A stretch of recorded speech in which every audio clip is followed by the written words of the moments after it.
De volta com Frente a Frente para o último bloco do programa, que hoje recebe a professora Elvira Barreto, vice-coordenadora do Núcleo Temático Mulher e Cidadania da Universidade Federal de Alagoas. E o nosso tema, claro, no mês da mulher, as conquistas, os desafios colocados para a mulher brasileira e alagoana. Professora, neste mês de março temos uma programação variada, né? Que já algumas ações que já começaram desde o início, antes mesmo do 8 de março e agora daqui para frente. O que destacar nessa programação? Além da mobilização que tivemos, a caminhada, essa força política que nos anima, né? Produz sentido bastante significativo. Eu gostaria de destacar o dia 10, que nós teremos uma oficina prática, corpo, expressividade e feminilidade, sobre a coordenação como facilitadora, a professora dançarina Isabelle Rocha, que é professora da UFAL também, que ela já apresenta agora, dia 9, o espetáculo Sapatos Vermelhos, que fala da ancestralidade feminina. É uma obra... É uma obra de arte. De arte. E, quero parabenizar. E porque essa semana que já finaliza e que vamos ter o mês todo com algumas outras atividades de cinema, movimento estudantil, movimento secundarista, várias, por exemplo... empresas convidando a UFAL e outros representantes para palestras, outras faculdades e universidades. É uma novidade, professora? Essa resposta imediata? Assim, veja que a militância no movimento feminista vem do final dos 80. E está emocionante esse ano, está assim, realmente ampliado, para além de, quer dizer... porque tudo é um processo, não é? De evolução também. Exato, né? De amadurecimento do próprio movimento, da sociedade. Eu acho que a Semana da Mulher vem tendo, por alguns anos, a lembrança da mulher com, vamos dizer, iniciativas de rosas, que tem o seu valor. Só que esse ano, aqui em Alagoas, tem uma marca da arte, da cultura. A gente vai estar com a Afrocaetés amanhã também fazendo o seu trabalho, trazendo a questão das mulheres, das cantoras femininas. Tem, vamos dizer... Rodas de conversa Rodas de conversa sobre aleitamento materno. Então, a discussão é uma diversidade. As mulheres do campo têm espaço nessa discussão? As mulheres do campo deu um exemplo antecipando. O 8 de março invadiram o INCRA. Ocuparam, invadiram a forma... É uma tendência, é uma linguagem viciada, né? Que a gente fala estudantil. Né, Gorete? Veio assim, espontaneamente. É verdade. Ocuparam o INCRA de uma forma, né, bem... Demarcando politicamente. Demarcando, bem interessante, né, dessa forma, né? Porque eu me lembro quando a gente trabalhava com o Movimento Sem Terra, começo de 90, o que ocorria era os homens dizendo o que a gente tinha que fazer, né? Hoje as mulheres têm programação própria. E, quer dizer, em diálogo e no respeito de movimentos específicos. Professora, o que dizer ainda da representação masculina nos parlamentos? Poucas mulheres ainda conseguem viabilizar uma eleição quando os partidos têm cotas determinadas pela legislação eleitoral, porém as cotas só servem para dar essa satisfação à lei eleitoral. Na prática, não se investe muito nas campanhas femininas. Por que será? Tem toda essa vertente do que a gente já conversou, né?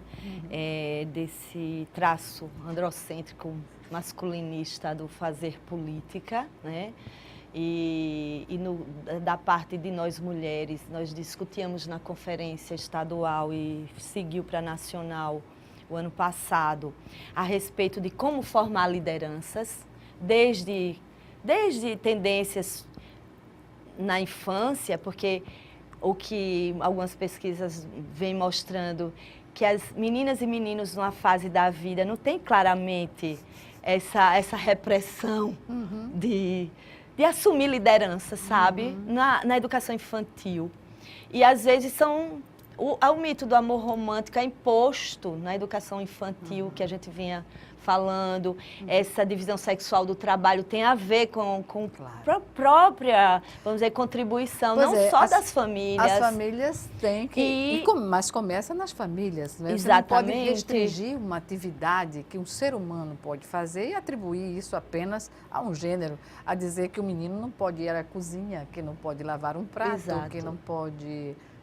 E que a menina na sala de aula não seja incentivada a, no trabalho de grupo, ela ser a que vai apresentar, representando o grupo. Muitas vezes são detalhes que formam pessoas para o mundo público e do fazer política.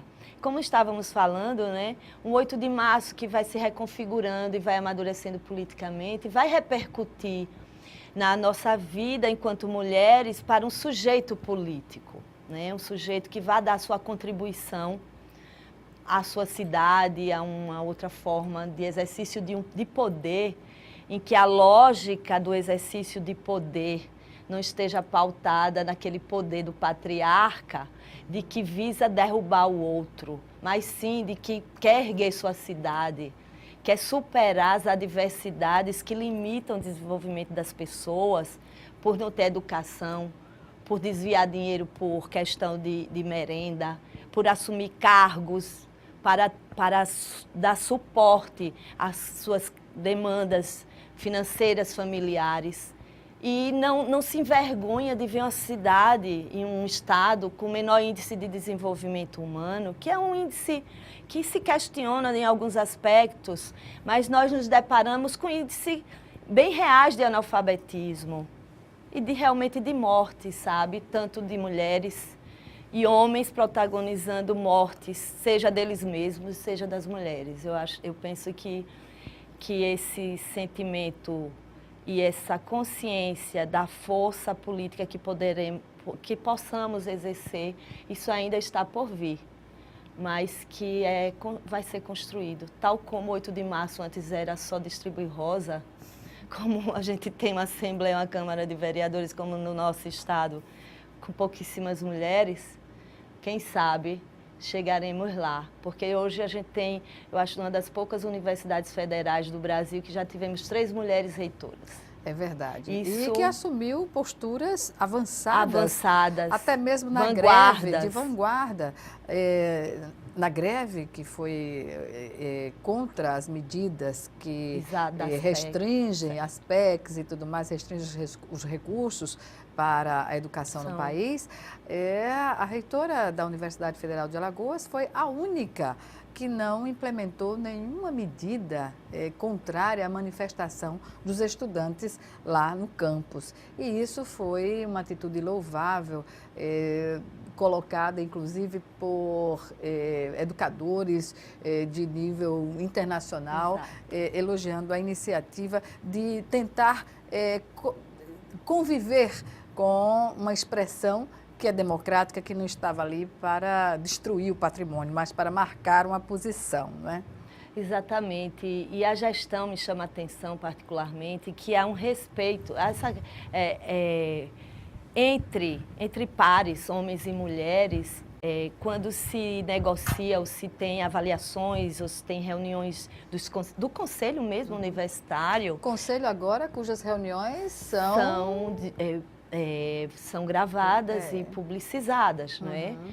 E que não se detecta nenhuma, vamos dizer, forma de argumento que tenha uma depreciação à autoridade. A gestão unida nas adversidades de corte de verba, de uma organização orçamentária que é socializada para a comunidade universitária. E, enfim, a experiência públicas, democrática, sabe? As audiências públicas. A universidade vive a tão sonhada experiência democrática, professora? Hoje? Vive uma gestão que tem essa experiência democrática, participativa e transparente. Não é? chama atenção esse cuidado e o respeito que se tem a nós que fazemos a UFAL, discentes, o corpo técnico administrativo e docentes. Sem essa lógica de hierarquização, é muito interessante.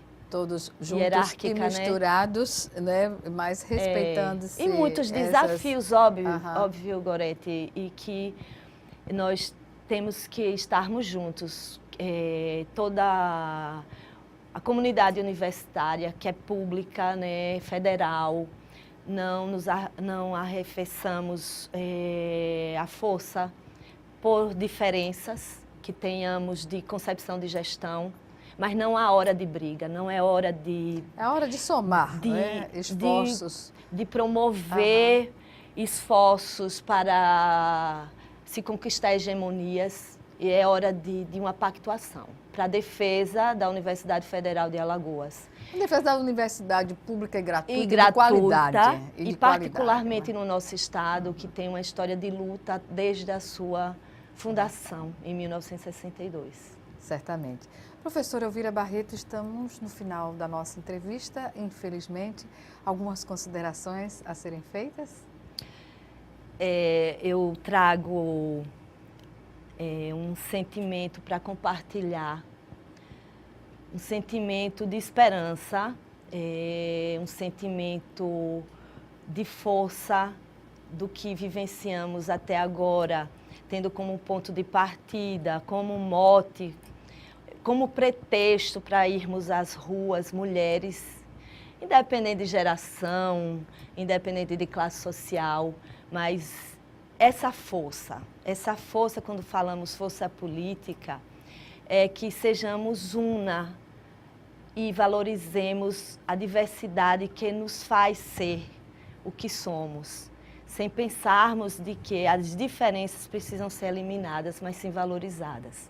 Então, vamos nos fortalecer, mulheres, aqui do nosso estado, e esse final de entrevista que a Gorete nos desafia para que incentivemos nossas filhas, netas, mulheres que mulheres alagoanas sempre tiveram na história, e que essas mulheres elas se ampliem em quantidade também, vamos dizer, na qualidade do agir político, para que tenhamos cada vez mais orgulho de uma sociedade mais justa. Vamos adiante.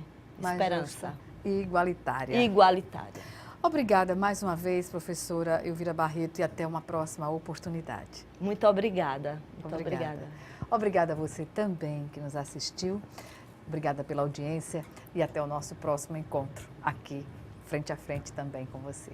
Até lá.